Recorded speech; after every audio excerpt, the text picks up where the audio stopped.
ay mga kamini, The Killer Smile, Kuya Sherwin Arada. At pinakilala ko din po sa inyo ang aking YP. Yan ang aking YP, Renalyn Tiliego. Ayun po ang aming anak, nakitim at puting damit. Andyan din po si Kuya Atan from 3M Ken. Nandito din po ang iba, aming mga kasamahan.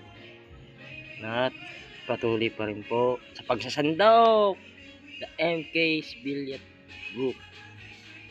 Uy, kaway-kaway aking buso. Ayun o. Kaway-kaway. Guys, pabusog at tayo makigames mamaya. Soon inuman. Yun po ang aming format at ang aming ma'am Mitch Flores. Ayan po siya oh, Ma'am Mitch. Ano, dyan po muna. Bye bye guys.